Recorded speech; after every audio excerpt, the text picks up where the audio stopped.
ಅಖಂಡ ಕರ್ನಾಟಕ ಬಂದ್ಗೆ ಕರೆಯನ್ನ ನೀಡಲಾಗಿತ್ತು. ಕಾವೇರಿ ಸೇರಿದಂಗೆ ರಾಜ್ಯದಲ್ಲಿ ನೀರಾವರಿ ವಿಷಯಗಳ ಬಗ್ಗೆ ಕರ್ನಾಟಕ ಬಂದ್ಗೆ ಕರೆಯನ್ನ ನೀಡಲಾಗಿತ್ತು. ವಾಟಾಳ್ ನಾಗರಾಜ್ ನೇತೃತ್ವದಲ್ಲಿ ಅಖಂಡ ಕರ್ನಾಟಕ ಬಂದ್ಗೆ ಕರೆಯನ್ನ ಕೊಟ್ಟಿದ್ರು. ಬೆಳಗ್ಗೆ 6 ಗಂಟೆಯಿಂದ ಸಂಜೆ 6 ಗಂಟೆ ತನಕ ಅಂತ.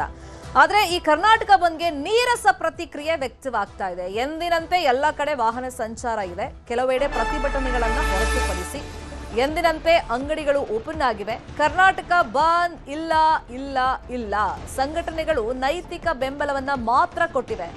ಈ ಮುಂಚೆನೂ ಹೇಳಿದ್ರು, ಬಂದೇ ಎಲ್ಲದಕ್ಕೂ ಪರಿಹಾರ ಅಲ್ಲ, ನಾವು ಕಾನೂನು ರೀತಿಯಲ್ಲೂ ಹೋರಾಟ ಮಾಡಬೇಕು, ಪ್ರತಿಭಟನೆಗಳನ್ನ ಮಾಡೋಣ, ನೈತಿಕವಾಗಿ ಬೆಂಬಲ ಕೊಡ್ತೀವಿ ಅಂತ ಹೇಳಿದ್ರು. ಇನ್ನೊಂದ್ ಕಡೆ ಪ್ರತಿಭಟನೆಗೂ ಮೊದಲೇ ವಾಟಾಳ್ ನಾಗರಾಜ್ ಅವರನ್ನ ಪೊಲೀಸರು ವಶಕ್ಕೆ ಪಡೆದಿದ್ದಾರೆ. ವಾಟಾಳ್ ನಿವಾಸದಲ್ಲೇ ಪೊಲೀಸರು ಅವರನ್ನು ವಶಕ್ಕೆ ಪಡೆದಿದ್ದಾರೆ. ಯಾಕಂದ್ರೆ ಇವತ್ತು ಕರ್ನಾಟಕ ಬಂದ್ಗೆ ಕರೆ ಕೊಟ್ಟಿದ್ದಷ್ಟೇ ಅಲ್ಲದೆ ಟೌನ್ ಹಾಲ್ ನಲ್ಲಿ ರ್ಯಾಲಿಗೂ ಕೂಡ ವಾಟಾಳ್ ನಾಗರಾಜ್ ಅವರು ಮುಂದಾಗಿದ್ರು. ಆ ರ್ಯಾಲಿಗೂ ಮೊದಲೇ ಅವ್ರ ನಿವಾಸದ ಬಳಿಯಲ್ಲೇ ಪೊಲೀಸರು ಅವರನ್ನ ವಶಕ್ಕೆ ಪಡೆದಿದ್ದಾರೆ. ಸದ್ಯಕ್ಕೆ ರಾಜಧಾನಿ ಬೆಂಗಳೂರಲ್ಲಿ ಎಂದಿನಂತೆ ಇದೆ ಜನಜೀವನ, ವಾಹನ ಸಂಚಾರ ಎಂದಿನಂತೆ ಇದೆ. ಬೆಳಿಗ್ಗೆಯಿಂದ ಅಂಗಡಿ ಮುಂಗಟ್ಟುಗಳು ಓಪನ್ ಇದೆ, ಬಸ್ಗಳ ಸಂಚಾರ ಇದೆ, ಮತ್ತೆ ಆಟೋ ಟ್ಯಾಕ್ಸಿ ಸಂಚಾರ ಇದೆ, ನಮ್ಮ ಮೆಟ್ರೋ ಸಂಚಾರ ಇದೆ. ಯಾವುದಕ್ಕೂ ಸಮಸ್ಯೆ ಆಗಿಲ್ಲ. ಬಂದ್ನ ಬಿಸಿ ತಟ್ಟಿಲ್ಲ.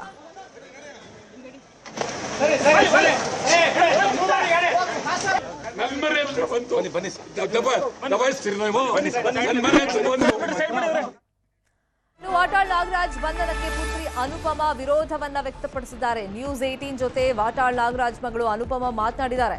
ಸರ್ಕಾರ ಹಾಗೂ ಪೊಲೀಸರ ನಡೆಗೆ ಬೇಸರವನ್ನ ವ್ಯಕ್ತಪಡಿಸಿದ್ದಾರೆ. ವಾಟಾಳ್ ನಾಗರಾಜ್ ಅವ್ರ ಮಗಳು ಅನುಪಮ ಪೊಲೀಸರ ನಡೆ ಸರಿಯಿಲ್ಲ ಅಂತ ಬೇಸರ ವ್ಯಕ್ತಪಡಿಸಿದ್ದಾರೆ. ಸರ್ಕಾರದ ನಡೆನೂ ಸರಿಯಿಲ್ಲ ಅಂತೇಳಿ ಬೇಸರವನ್ನ ವ್ಯಕ್ತಪಡಿಸಿದ್ದಾರೆ. ಅಂದ್ರೆ ಅವ್ರ ತಂದೆಯನ್ನ ಮನೆಯಿಂದನೇ ವಶಕ್ಕೆ ಪಡ್ಕೊಂಡು ಪೊಲೀಸರು ಕರ್ಕೊಂಡು ಹೋಗಿದ್ದಾರೆ. ಅದಕ್ಕೆ ಅವರು ವಿರೋಧವನ್ನ ವ್ಯಕ್ತಪಡಿಸಿದ್ದಾರೆ.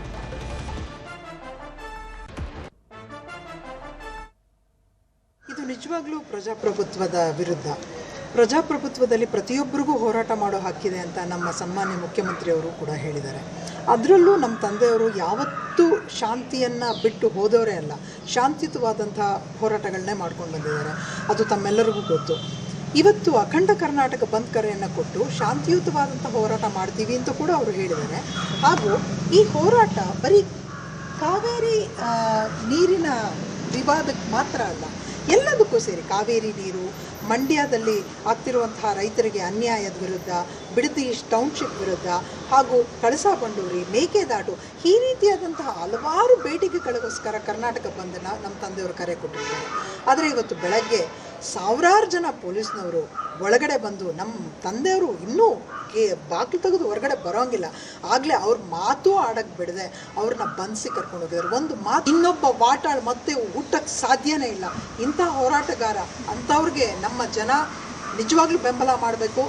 ಅವ್ರ ಹಿಂದೆ ಬೇಕಾದಷ್ಟು ಜನ ಬಂದರು, ಕೈ ಕೊಟ್ಟರು, ಹೋದರು, ಅವ್ರಿಗೆ ಬೆಂಬಲ ಕೊಡ್ತೀವಿ ಅಂತ ಬಂದರು, ಹೋದರು. ಆದರೆ ನಮ್ಮ ತಂದೆ ಯಾವತ್ತೂ ಯಾರಿಗೋಸ್ಕರನೂ ಮಾಡಿಲ್ಲ, ಏಕಾಂಗಿಯಾಗಿ ಹೋರಾಟ ಮಾಡಿದ್ದಾರೆ. ಎಲ್ಲರಿಗೂ ಅವರು ಮಾಹಿತಿ ಕೊಡ್ತಾಯಿದ್ರು, ಶಾಂತಿಯುತವಾದಂಥ ಪ್ರತಿಭಟನೆ ಮಾಡ್ತೀವಿ, ಒಂದು ದೊಡ್ಡ ಮೆರವಣಿಗೆ ಮಾಡೋಣ ಅಂತ ಹೇಳಿ. ಇದರ ಪರವಾಗಿ ಎಲ್ಲರ ಹತ್ರನೂ ಮಾತಾಡುವಾಗ ರಾತ್ರಿ ಕೂಡ ಯಾವ ಪೊಲೀಸ್ನವರು ಮನೆ ಮುಂದೆ ಬಂದಿರಲಿಲ್ಲ, ಯಾವುದೇ ಇಂಟಿಮೇಷನ್ ಅವ್ರಿಗೆ ಸಿಕ್ಕಿರಲಿಲ್ಲ. ಇನ್ನೊಂದು ಕಡೆ ಸಿಎಂ ಭೇಟಿಯಾಗಿದ್ದಾರೆ. ಕನ್ನಡ ಪರ ಹೋರಾಟಗಾರರು ಸಾರಾ ಗೋವಿಂದು, ಕೋಡಿಹಳ್ಳಿ ಚಂದ್ರಶೇಖರ್, ಕರವೇ ಶಿವರಾಮೇಗೌಡ ಬಣದ ಮುಖಂಡರು ಭೇಟಿ ಮಾಡಿದ್ದಾರೆ. ಕಾವೇರಿ ನದಿ ನೀರಿನಲ್ಲಿ ಕರ್ನಾಟಕಕ್ಕೆ ಅನ್ಯಾಯವಾಗ್ತಾ ಇದೆ, ಈ ವಿಚಾರದಲ್ಲಿ ಸರ್ಕಾರ ದಿಟ್ಟ ನಿರ್ಧಾರವನ್ನ ಕೈಗೊಳ್ಳಬೇಕು ಅಂತ ಹೇಳಿ ಸಿಎಂಗೆ ಕನ್ನಡ ಪರ ಹೋರಾಟಗಾರರು ಮನವಿಯನ್ನ ಮಾಡಿಕೊಂಡಿದ್ದಾರೆ. ಪ್ರಾಧಿಕಾರದ ಆದೇಶ ರಾಜ್ಯಕ್ಕೆ ಮಾಡಿರುವಂತ ಅನ್ಯಾಯ, ಅಧಿವೇಶನದಲ್ಲಿ ಈ ಬಗ್ಗೆ ಚರ್ಚೆ ಮಾಡಬೇಕು, ನಮ್ಗೇನು ಅನ್ಯಾಯ ಆಗ್ತಾ ಇದೆ ಅದನ್ನ ಸರಿಪಡಿಸಬೇಕು ಅಂತ ಹೇಳಿ ಈ ನಿಯೋಗ ಒತ್ತಾಯವನ್ನ ಮಾಡಿದೆ. ಸಿಎಂ ಭೇಟಿಯಾಗಿ ಕನ್ನಡ ಪರ ಹೋರಾಟಗಾರರು ಒತ್ತಾಯವನ್ನ ಸಿಎಂಗೆ ಹಾಕಿದ್ದಾರೆ. ಯಾಕಂದ್ರೆ ಸರ್ಕಾರನೂ ಈಗ ಸುಮ್ಮನೆ ಕೂತಿಲ್ಲ, ಕಾನೂನು ರೀತಿಯಲ್ಲಿ ಮುಂದೆ ಯಾವ ತರ ಹೆಜ್ಜೆಗಳನ್ನು ಇಡಬೇಕು ಅಂತ ಸುಪ್ರೀಂ ಕೋರ್ಟ್ ಹೋಗೋದಕ್ಕೂ ತಯಾರಿಗಳಾಗಿತ್ತು, ಅರ್ಜಿಯನ್ನು ಹಾಕೊಂಡಿದ್ದಾರೆ. ಅಲ್ಲೂ ಅಧಿವೇಶನದಲ್ಲಿ ಈ ಬಗ್ಗೆ ಚರ್ಚೆ ಮಾಡಬೇಕು, ನಮ್ಗೆ ಆಗ್ತಿರುವಂತ ಅನ್ಯಾಯವನ್ನ ಸರಿಪಡಿಸಬೇಕು ಈ ಕೂಡಲೇ ಅಂತ ಹೇಳಿ ಕನ್ನಡ ಪರ ಹೋರಾಟಗಾರರು ಸಿಎಂ ಅವರನ್ನ ಭೇಟಿಯಾಗಿ ಮನವಿಯನ್ನ ಕೊಟ್ಟಿದ್ದಾರೆ.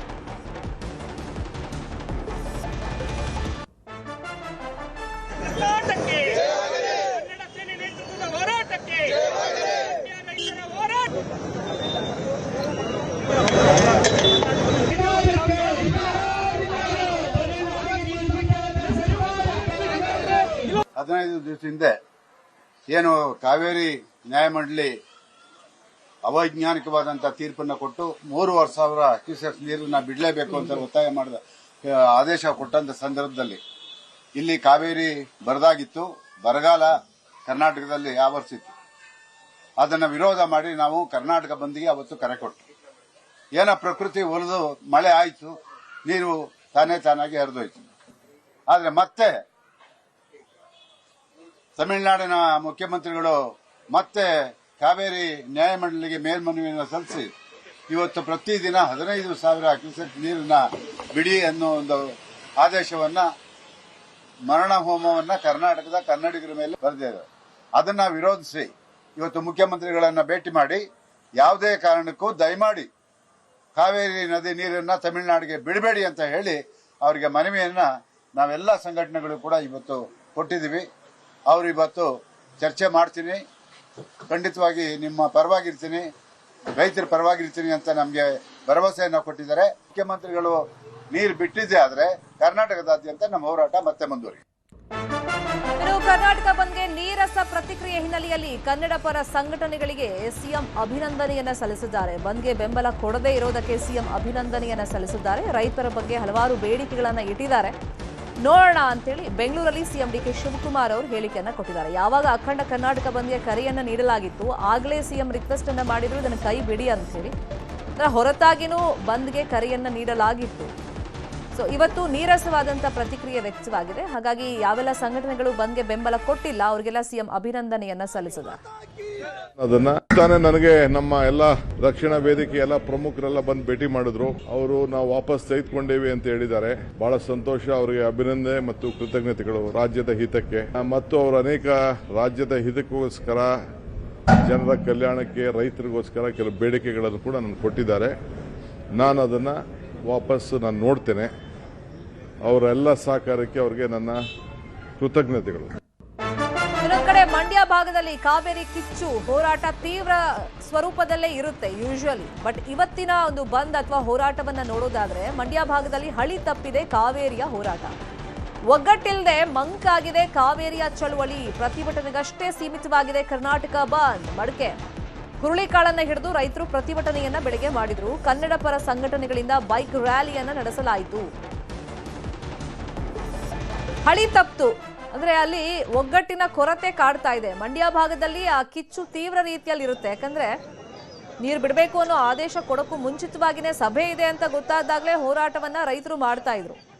ಆದ್ರೆ ಇವತ್ತು ಕಾವೇರಿ ವಿಷಯವಾಗಿನೇ ಕರ್ನಾಟಕ ಬಂದ್ಗೆ ಕರೆಯನ್ನ ಕೊಟ್ಟಿದ್ರು ಕೂಡ ಅಲ್ಲಿ ಒಗ್ಗಟ್ಟಿನ ಕೊರತೆಯಿಂದ ಕೇವಲ ಪ್ರತಿಭಟನೆಗಷ್ಟೇ ಮಂಡ್ಯ ಭಾಗದಲ್ಲಿ ಇವತ್ತು ಕರ್ನಾಟಕ ಬಂದ್ ಸೀಮಿತವಾಗಿದೆ. ಮತ್ತೆ ಕನ್ನಡ ಪರ ಸಂಘಟನೆಯವರು ಬೈಕ್ ರ್ಯಾಲಿಯನ್ನ ನಡೆಸಿದ್ದಾರೆ.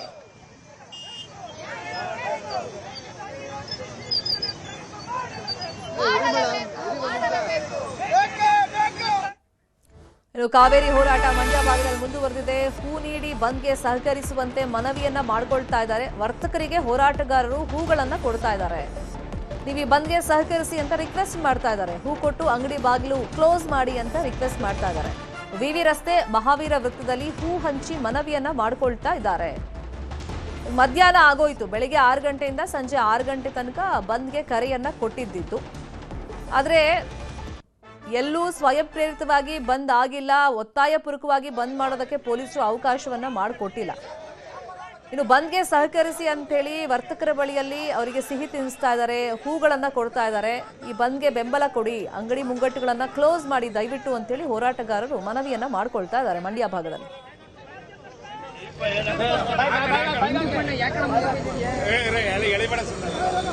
ರೈತರ ಬಾಯಿಗೆ ಲಾಲಿಪಾಪ್ ಕೊಟ್ಟ ರಾಜ್ಯ ಸರ್ಕಾರಕ್ಕೆ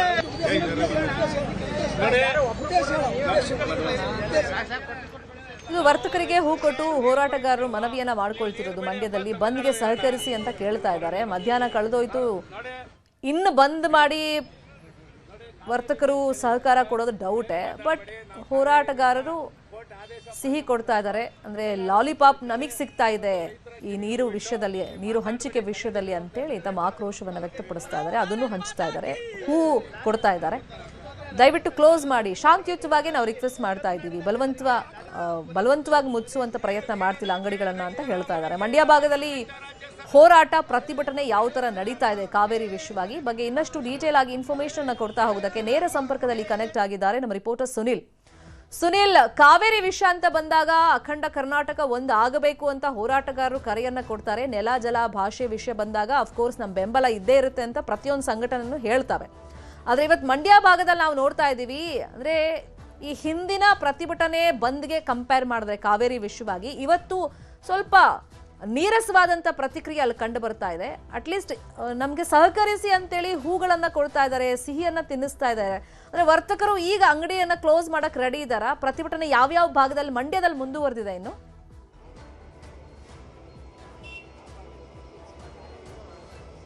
ಶರ್ಮಿತಾ, ಏನು ಅಂತಂದ್ರೆ ಮಂಡ್ಯದಲ್ಲಿ ಪ್ರತಿಭಟನೆ ಏನು ನಡೀತಾ ಇದೆ, ಇದು ಬಂದು ಒಂದು ಭಾಗ ಆದರೆ ಮತ್ತೊಂದು ಭಾಗ ಪ್ರತಿಭಟನೆ ನಡೀತಾ ಇರುವಂಥದ್ದು. ಅಂದರೆ ಪ್ರತಿಭಟನೆಗಳು ಸಹಜವಾಗಿ ಪ್ರತಿದಿನ ನಡೀತಾ ಇತ್ತು, ಅದರಂತೆ ಇವತ್ತು ಪ್ರತಿಭಟನೆ ನಡೀತು. ಆದರೆ ಬಂದ್ ಅನ್ನುವಂಥ ವಿಚಾರಕ್ಕೆ ಬಂದರೆ ಮಂಡ್ಯದಲ್ಲಿ ಮೊದಲನೇ ಬಾರಿಗೆ ಅಂತಲೇ ಹೇಳ್ಬೋದು ಯಾವ ವರ್ತಕರು ಬೆಂಬಲವನ್ನು ಕೊಡ್ತೀನಿ ಅಂತ ಹೇಳಿದ್ರು, ಯಾರು ಅಂದರೆ ವರ್ತಕರುಗಳು ಮತ್ತು ಹೋಟೆಲ್ ಮಾಲೀಕರುಗಳಿರ್ಬೋದು, ಇವರೆಲ್ಲ ಏನು ಬೆಂಬಲವನ್ನು ಕೊಡ್ತೀನಿ ಅಂತ ಹೇಳಿದ್ರು. ಆದರೆ 10 ಗಂಟೆ ನಂತರ ಎಲ್ಲ ಅಂಗಡಿ ಮುಂಗಟ್ಟುಗಳು ಸಹಜವಾಗಿ ಓಪನ್ ಆಗಿರ್ತಕ್ಕಂಥದ್ದು, ಸಹಜವಾಗಿ ಜನಜೀವನ ಚಟುವಟಿಕೆಯಲ್ಲಿ ತೊಡಗಿರುವಂಥದ್ದು. ಹಾಗೆ ಸಾರಿಗೆ ವ್ಯವಸ್ಥೆ ಕೂಡ ಸಹಜವಾಗೇ ಇದೆ, ಆಟೋಗಳು ಕೂಡ ಸಂಚಾರವನ್ನು ಮಾಡ್ತಾ ಇದ್ದಾವೆ. ಒಂದು ಕಡೆ ಹೇಳೋದಾದರೆ ಮಂಡ್ಯದಲ್ಲಿ ಹೋರಾಟ ಕ್ಷೀಣಿಸಿದೆ ಅಂತಲೇ ಹೇಳ್ಬೋದು. ಯಾಕಂದರೆ ಮಾದೇಗೌಡರು ಇದ್ದಂಥ ಸಂದರ್ಭದಲ್ಲಿ ದೊಡ್ಡ ಮಟ್ಟದ ಹೋರಾಟಗಳು ನಡೀತಿತ್ತು. ಕಾವೇರಿ ಹೋರಾಟ ಅಂತಂದರೆ ಮಂಡ್ಯದಲ್ಲಿ ಕೂಗಾಕಿದ್ರೆ ಅದು ಇಡೀ ಇಂಡಿಯಾದಲ್ಲೇ ಕೇಳುತ್ತೆ ಅನ್ನುವಂಥ ಒಂದು ಮಾತಿತ್ತು. ಆದರೆ ಇವತ್ತಿನ ಒಂದು ಬಂದ್ ಆಗಲಿ ಅಥವಾ ಪ್ರತಿಭಟನೆಗಳಾಗಲಿ ಬೆರಳೆಣಿಕೆಯಷ್ಟು ರೈತರು ಮಾತ್ರ ಒಂದು ಪ್ರತಿಭಟನೆಯಲ್ಲಿ ಭಾಗಿಯಾದರು. ಆದರೆ ಪ್ರತಿನಿತ್ಯ ಯಾವ ಕನ್ನಡ ಪರ ಹೋರಾಟಗಾರರು ಪ್ರತಿಭಟನೆಯನ್ನು ಮಾಡ್ತಿದ್ರು ಅವರಷ್ಟೇ ಇವತ್ತು ಕೂಡ ಪ್ರತಿಭಟನೆಯಲ್ಲಿ ಭಾಗಿಯಾಗಿದ್ರು. ಅಂದರೆ ಬೆಳ್ಳಂಬೆಳಗ್ಗೆನೆ ಬಂದು ಒಂದಷ್ಟು ಪ್ರತಿಭಟನೆಗಳನ್ನು ಮಾಡಿದ್ರು. ಈಗ ಆ ಪ್ರತಿಭಟನೆ ಅಂತ್ಯ ಆಗಿರ್ತಕ್ಕಂಥದ್ದು ಸಹಜವಾಗಿದೆ. ಮಂಡ್ಯದ ಸಂಜೆ ವೃತ್ತದಲ್ಲಿ ದೊಡ್ಡ ಮಟ್ಟದ ಪ್ರತಿಭಟನೆಗಳು ನಡೀತಿದ್ವು. ಆದರೆ ಇವತ್ತು ನಾರ್ಮಲ್ ಆಗಿರ್ತಕ್ಕಂಥದ್ದು ಮಂಡ್ಯ. ಅಂದರೆ ಮುಖ್ಯಮಂತ್ರಿಗಳು ಕೂಡ ಕಾನೂನು ಸುವ್ಯವಸ್ಥೆಯನ್ನು ಕಾಪಾಡಬೇಕು ಅನ್ನುವಂಥ ನಿಟ್ಟಿನಲ್ಲಿ ಮಂಡ್ಯ ಜಿಲ್ಲಾಧಿಕಾರಿ ಆಗಿರ್ತಕ್ಕಂಥ ಡಾಕ್ಟರ್ ಕುಮಾರ್ ಹಾಗೆ SP ಆಗಿರ್ತಕ್ಕಂಥ ಶೋಭಾ ರಾಣಿಯವ್ರಿಗೂ ಕೂಡ ಒಂದು ಮೆಸೇಜನ್ನು ಪಾಸ್ ಮಾಡಿದರು. ಅದೇ ರೀತಿ ಪೊಲೀಸ್ ಇಲಾಖೆ ಕೂಡ ಸಾಕಷ್ಟು ಮುಂಜಾಗ್ರತಾ ಕ್ರಮಗಳನ್ನು ಮಂಡ್ಯದಲ್ಲಿ ಕೈಗೊಂಡಿತ್ತು. ರ್ಯಾಪಿಡ್ ಫೋರ್ಸ್ ಆ್ಯಕ್ಷನ್ ಕೂಡ ಮಂಡ್ಯಕ್ಕೆ ಆಗಮಿಸಿತ್ತು. ಆದರೆ ಒಂದು ವಿಚಾರವನ್ನು ಇಲ್ಲಿ ನೋಡೋದೇ ಆದರೆ ಹೋರಾಟಗಾರರಿಗಿಂತ ಪೊಲೀಸರೇ ಮಂಡ್ಯದಲ್ಲಿ ಹೆಚ್ಚಾಗಿದ್ರು ಇವತ್ತು ಅನ್ನುವಂಥ ಮಾತನ್ನು ಹೇಳ್ಬೋದು.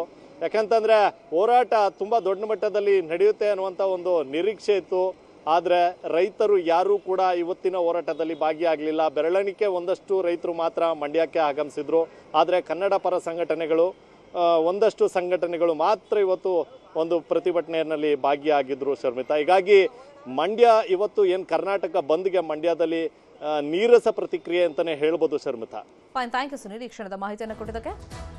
ಇನ್ನು ತಮಿಳುನಾಡಿಗೆ ನೀರು ಬಿಡೋದನ್ನು ವಿರೋಧಿಸಿ ಮೈಸೂರಲ್ಲಿ ಕನ್ನಡ ಪರ ಸಂಘಟನೆಗಳು ಪ್ರತಿಭಟನೆಯನ್ನ ನಡೆಸಿವೆ. ಕಾಡಾ ಕಚೇರಿ ಮುಂದೆ ಪೊರ್ಕೆ ಹಿಡಿದು ಪ್ರತಿಭಟನೆಯನ್ನ ಮಾಡಿದ್ದಾರೆ. ತಮಿಳುನಾಡಿನ ಸಿಎಂ ವಿಜಯ್ ಸ್ಟಾಲಿನ್ ಪಳನಿಸ್ವಾಮಿ ಭಾವಚಿತ್ರಕ್ಕೆ ಪೊರ್ಕೆಯಲ್ಲಿ ಹೊಡೆದು ಆಕ್ರೋಶವನ್ನು ವ್ಯಕ್ತಪಡಿಸಿದ್ದಾರೆ. ಈ ವೇಳೆ ಕಾಡಾ ಕಚೇರಿಗೆ ನುಗ್ಗೋದಕ್ಕೆ ಪ್ರತಿಭಟನಾಕಾರರು ಪ್ರಯತ್ನವನ್ನ ಪಟ್ಟಿದ್ದಾರೆ.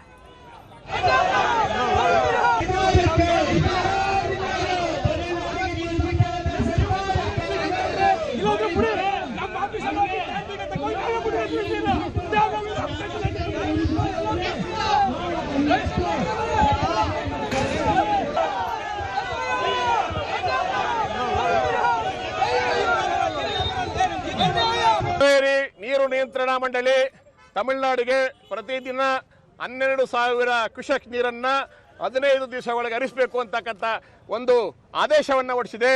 ಅದು ಕನ್ನಡಿಗರ ಪಾಲಿಗೆ ಮರಣ ಶಾಸನ, ಕನ್ನಡಿಗರ ಒಂದು ಕತ್ತು ಹಿಸುಕುವ ಕ್ರಮವಾಗಿದೆ.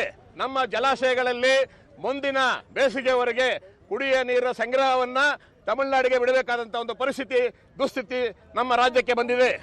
ಮಾನ್ಯ ಮುಖ್ಯಮಂತ್ರಿಗಳಿಗೆ ನಾವು ಒತ್ತಾಯ ಮಾಡ್ತಾ ಇದ್ದೀವಿ, ನೀವು ಏನು ಪಾದಯಾತ್ರೆ ಮಾಡಿದ್ರಿ ಮೇಕೆದಾಟ ಬಗ್ಗೆ, ಅದಕ್ಕಾಗಿ ಈ ಕೂಡಲೇ ಮೇಕೆದಾಟು ಯೋಜನೆಗೆ ಅಡಿಗಲ್ಲು ಹಾಕಿ ಅದನ್ನ ಹಾಕಿದ್ರೆ ನೀವು ಕನಕಪುರದ ಬಂಡಿಯಲ್ಲ ಕರ್ನಾಟಕದ ಬಂಡಿ ನಿಂತು ಹೋರಾಟ ಮಾಡಿ ನೀವು ಮೇಕೆದಾಟು ಯೋಜನೆಯ ಶಂಕುಸ್ಥಾಪನೆ ಮಾಡಿದ್ರೆ ಇಡೀ ಸಮಸ್ತ 7 ಕೋಟಿ ಕನ್ನಡಿಗರ ಬೆಂಬಲ ನಿಮಗೆ ಇರ್ತದೆ ಅಂತಕ್ಕಂಥ ಮಾತನ್ನ ಈ ಸಂದರ್ಭ ಹೇಳ್ತಾ ಇದ್ದೀವಿ. ಮೈಸೂರಿನಲ್ಲಿ ಕರವೇ ಸಂಘಟನೆಗಳು ಪ್ರತಿಭಟನೆಯನ್ನ ಮಾಡಿವೆ. ಹಾಗೆ ಕಬ್ಬು ಬೆಳೆಗಾರರು ಬಾರ್ಕೋಲು ಚಳುವಳಿಯನ್ನ ಮಾಡಿದ್ದಾರೆ. ತಮಿಳುನಾಡಿಗೆ ನೀರು ಬಿಡಬಾರದು ಅಂತ ಹೇಳಿ ಆಗ್ರಹವನ್ನು ಮಾಡಿದ್ದಾರೆ. ಸುಪ್ರೀಂ ಕೋರ್ಟ್ನಲ್ಲಿ ಹೋರಾಟ ಮಾಡಬೇಕು ಅಂತ ಹೇಳಿ ಒತ್ತಾಯವನ್ನ ಮಾಡಿದ್ದಾರೆ.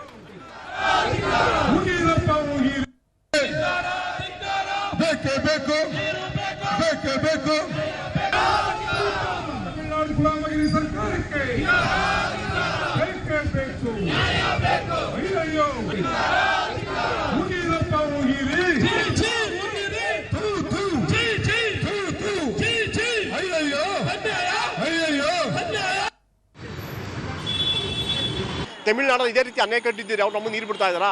ಮೊದಲು ನಮಗೆ ಕೊಡಬೇಕು. ಜೈಲಿಗೆ ಹೋದ್ರು ಪರವಾಗಿಲ್ಲ, ಇವರು ಫಸ್ಟು ನಮ್ಮವ್ರಿಗೆ ನೀರು ಕೊಡುವಂಥ ಕೆಲಸಗಳು ಮಾಡಬೇಕು. ಇವರು ಆ ಕೆಲಸಗಳು ಮಾಡ್ತಾ ಇಲ್ಲ. ಇಲ್ಲಿ ಒಬ್ಬರ ಮೇಲೆ ಒಬ್ಬರು ತೋರಿಸ್ತಾರೆ. ಅಲ್ಲಿ ಹೇಳ್ತಾರೆ ಕುಮಾರಸ್ವಾಮಿ ಸಚಿವರು ಹೇಳ್ತಾರೆ, ರಾಜ್ಯ ಸರ್ಕಾರ ಮೇಲೆ ಹೇಳ್ತಾರೆ. ರಾಜ್ಯ ಸರ್ಕಾರ ತಮಿಳುನಾಡು ಮುಖ್ಯಮಂತ್ರಿಗೆ ಟೈಅಪ್ ಆಗ್ಬಿಟ್ಟು ಅವ್ರು ಬೆಂಬಲ ಹಾಕಿ ಕೊಡ್ಕೊಂಡು ಆ ಮುಖ್ಯಮಂತ್ರಿ ಹೇಳ್ದಂಗೆ ಕೇಳ್ತಾರೆ. ಇವರು ಆ ಮುಖ್ಯಮಂತ್ರಿ ಸಂಧಾನ ಕರೀತೀವಿ ಅಂತ ಹೇಳ್ತಾರೆ. ಆದರೆ ಇವೆಲ್ಲವೂ ಸಹ ಇದು ಆಗದೆ ಹೋದ ಕೆಲಸ. ಕೂಡಲೇ ನೀವೇನು ನೀರು ಬಿಡ್ತಾ ಇದ್ರಿ ಅದು ನೀರ ನಿಲ್ಲಿಸುವಂಥ ಕೆಲಸ ಆಗಬೇಕು. ಈಗ ಆಲೆ ಸಾಕಷ್ಟು ನೀರು ಹೋಗಿದೆ, ನಮ್ಮಲ್ಲಿ ದನ ಕರು ಎಲ್ಲಿಗೂ ನೀರಿಲ್ಲ. ಇವತ್ತು ಬಂದ್ ಮಾಡಬೇಕಾಗಿರುವಂಥ ಕೆಲಸನ ತಡೆಗಟ್ಟಿದ್ರಿ ನೀವು. ಹೋರಾಟಗಾರನ ಹತ್ತಿಕ್ಕುವಂಥ ಕೆಲಸಗಳು ಮಾಡಿದ್ರಿ. ಇವತ್ತು ನಾವೆಲ್ಲ 2-3 ಎಲ್ಲ ಕಡೆ ಹೇಳ್ಕೊಂಡು ಬಂದ್ ಮಾಡೋಕ್ಕೆಲ್ಲ ವ್ಯವಸ್ಥೆ ಮಾಡಿದ್ದು, ಅದನ್ನ ಪೊಲೀಸ್ನವ್ರು ಬಿಟ್ಟು ನೀವು ನಮ್ಮನ್ನ ಹತ್ತಿಕ್ಕುವಂಥ ಕೆಲಸ ಮಾಡಿದ್ರಿ. ಆದರೆ ನಮ್ಮ ಹೋರಾಟ ನಿಲ್ಲಲ್ಲ. ಈ ಕಾವೇರಿ ಹೋರಾಟ ಯಾವತ್ತಿದ್ದು ಇದ್ದೇ ಇರತ್ತೆ. DK ಶಿವಕುಮಾರ್ ಒಂದೇ ಮನವಿ, ನೀವು ರೈತರ ಪರ ಇರಿ, IT-BT ಕಂಪ್ನಿಗಳ ಪರ ಇರಬೇಡಿ. ರೈತರು ಬೆಳೆ ಏನಿದೆ ಇವತ್ತು ಎಲ್ಲ ಕಡೆ ಬೆಳೆ ಇಳಿದೆ ಇದಾಗ್ತಾ ಇದೆ. ಇವತ್ತು ನೀವು ಬರೀ IT-BT ಮಾಡಿಬಿಟ್ರೆ ಇಲ್ಲ ತಿನ್ನಕ್ಕೇನು ಮಾಡ್ತೀರಿ? ತಮಿಳುನಾಡು.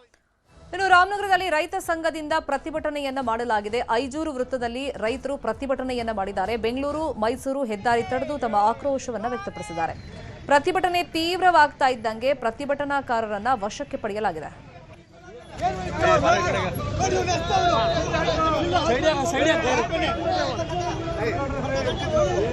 ಮುಖ್ಯಮಂತ್ರಿಗಳು ಹೇಳ್ತಾರೆ ಬರ ಇದೆ, ಈ ಟೈಮ್ನಲ್ಲಿ ರೈತರು ತ್ಯಾಗ ಮಾಡಬೇಕು, ಬೆಳೆ ಹಾಕ್ಬೇಡಿ ಅಂತ ಹೇಳ್ತಾರೆ. ಅದೇ 12,000 ಕ್ಯೂಸೆಕ್ಸ್ ನೀರನ್ನ ಬಿಡ್ಲಿಕ್ಕೆ CWRC CWMA ಆದೇಶ ಮಾಡಿದೆಯಲ್ಲ, ಈ ಅವೈಜ್ಞಾನಿಕ ನೀತಿಯನ್ನು ಖಂಡಿಸಿ ಇವತ್ತು ಕರ್ನಾಟಕ ರಾಜ್ಯ ರೈತ ಸಂಘ ಬಂದ್ಗೆ ಬೆಂಬಲವನ್ನು ಕೊಟ್ಟಿದೆ. ಬೆಂಗಳೂರಿನ ಜನ ಇಷ್ಟೊತ್ತಿಗೆ ಬೀದಿಗೆ ಇಳಿಬೇಕಾಗಿತ್ತು. ಬೆಂಗಳೂರಿನ ಜನ ಸ್ವಯಂ ಪ್ರೇರಿತವಾಗಿ ಬರಬೇಕಾಗಿತ್ತು. ಪ್ರತಿನಿತ್ಯನೂ ಕೂಡ ಪ್ರತಿ ಸಂದರ್ಭದಲ್ಲೂ ಕೂಡ CWRC ಆದೇಶ, CWMC ಆದೇಶ ತಮಿಳುನಾಡಿನ ಪರವಾಗಿ ಬರುತ್ತಲ್ಲ. ಕರ್ನಾಟಕದ ಕಾನೂನು ವ್ಯವಸ್ಥೆ ಏನಾಗಿದೆ? ಯಾಕೆ ಈ ರೀತಿ ಮಾಡ್ತಿದ್ದಾರೆ? ಸನ್ಮಾನ್ಯ ಮುಖ್ಯಮಂತ್ರಿಗಳು ಯಾವುದೇ ಕಾರಣಕ್ಕೂ 1 ಇಂಚು ನೀರನ್ನು ಬಿಡಬಾರದು. ಕುಡಿಯುವ ನೀರು ಸಾರಲ್ಲ ಅನ್ನೋ ಪರಿಸ್ಥಿತಿ ಇವತ್ತು ನಿರ್ಮಾಣ ಆಗಿದೆ. ಆ ಕಾರಣ ಯಾವುದೇ ಕಾರಣಕ್ಕೆ ನಮ್ಮ ಸರ್ಕಾರ ಏನಿದೆ, ಯಾವುದೇ ಕಾರಣಕ್ಕೆ ತಮಿಳುನಾಡು ನೀರಿಗೆ ತಮಿಳುನಾಡಿಗೆ ಕೊಡಬಾರ್ದು. CWRC ಇರ್ಬೋದು, CWMA. ಕಾವೇರಿಗಾಗಿ ಕರ್ನಾಟಕ ಬಂದ್ ಕರೆ ಹಿನ್ನೆಲೆಯಲ್ಲಿ ಚಾಮರಾಜನಗರದಲ್ಲಿ ಸಾಂಕೇತಿಕವಾಗಿ ಪ್ರತಿಭಟನೆಯನ್ನ ಮಾಡಲಾಗಿದೆ. ಜಿಲ್ಲಾ ಕನ್ನಡ ಸೇನಾ ಪಡೆಯಿಂದ ಸಾಂಕೇತಿಕವಾಗಿ ಪ್ರತಿಭಟನೆಯನ್ನ ನಡೆಸಲಾಗಿದೆ. ಚಾಮರಾಜೇಶ್ವರ ಪಾರ್ಕ್ನಿಂದ ಭುವನೇಶ್ವರಿ ವೃತ್ತದವರೆಗೆ ಪ್ರತಿಭಟನಾ ಮೆರವಣಿಗೆಯನ್ನ ಮಾಡಿ ಆಕ್ರೋಶವನ್ನ ವ್ಯಕ್ತಪಡಿಸಲಾಗಿದೆ. ಮತ್ತೊಂದು ಕಡೆ ಚಿಕ್ಕಮಗಳೂರಿನಲ್ಲೂ ನಗರದ ಹನುಮಂತಪ್ಪ ವೃತ್ತದಲ್ಲಿ ಉರುಳು ಸೇವೆ ಮಾಡಿ ಪ್ರತಿಭಟನಾಕಾರರು ಆಕ್ರೋಶವನ್ನ ಹೊರಹಾಕಿದ್ದಾರೆ. ಇನ್ನು ದಾವಣಗೆರೆಯಲ್ಲಿ ವಿಶ್ವ ಕರ್ನಾಟಕ ರಕ್ಷಣಾ ವೇದಿಕೆಯಿಂದ ವಿನೂತನ ಪ್ರತಿಭಟನೆ ಮಾಡಿದ್ದಾರೆ. ತಲೆ ಮೇಲೆ ಖಾಲಿ ಕೊಡ ಹಿಡಿದು ಖಾಲಿ ಬಕೆಟ್ ಅನ್ನು ಇಟ್ಕೊಂಡು ಪ್ರತಿಭಟನೆಯನ್ನ ಮಾಡಿದ್ದಾರೆ.